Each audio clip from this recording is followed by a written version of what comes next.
Zamani kulikuwa hakuna jamu hizo. Ila sasa hivi hapa kuna geti karibia 3 au 4 sasa hivi hapa. Kuna geti la kwanza hapo ukifika unakutana na TRA. Wanakusimamisha wanakagua gari. Unaenda unakutana na askari mbele wanakusimamisha wanakagua gari. Unaenda mbele unakutana na mzani. Yaani hapo yani wote hao wamekutana. Haizidi zaidi ya mita 100 wamekaa au mita 200 hapo zaidi. Umeona? Kwa hiyo lazima jamu iwepo. Mtu hapa anakuja anasimama. Anakaguliwa TRA.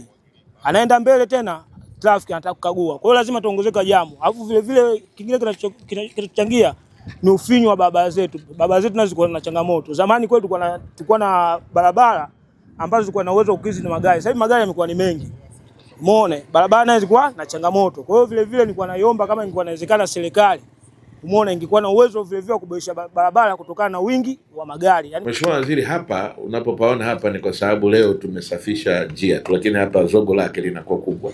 Hili swala la parking ya magari hapa mpaka tumegombana na hizi taasisi wengine, lakini tunachosema ni kwamba kuna taasisi ya uhamiaji, polisi, TRA, zote zinatakiwa ziprocess magari huko nje. Tuliwahi kuja hapa mwaka juzi nadhani, wakina mama walikuwa kali sana wafanye biashara kwamba tukawapelekea watu wa malori kule nyuma, wao biashara zao huku zitakufa. Si kweli.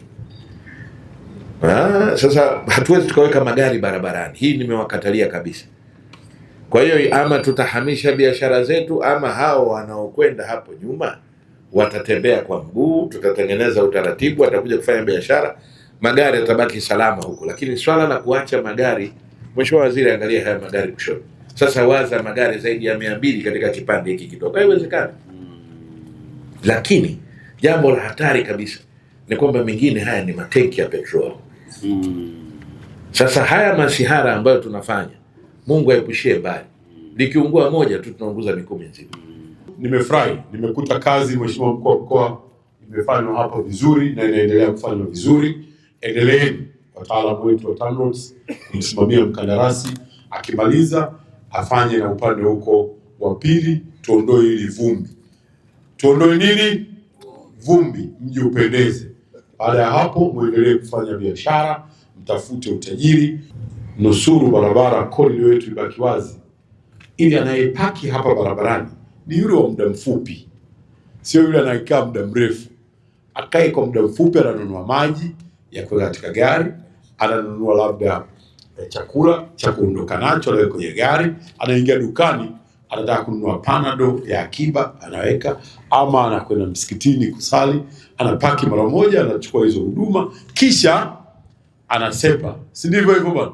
Lakini wale wa kukaa muda mrefu ni vizuri waende wakakae kule katika stand, na chakula huku kitauzika tu. Kuna sauti nyingi, lakini si zote zinasikika. Lakini kuna sehemu moja ambapo kila sauti ina thamani. Hapo ndipo ilipo Global TV, sauti ya wanyonge, mtetezi wa wasio na pa kusemea. Global TV ni YouTube channel inayopendwa na watu wengi. Una biashara? Chagua platform yenye watu halisi. Tangaza kupitia Global TV. Next level.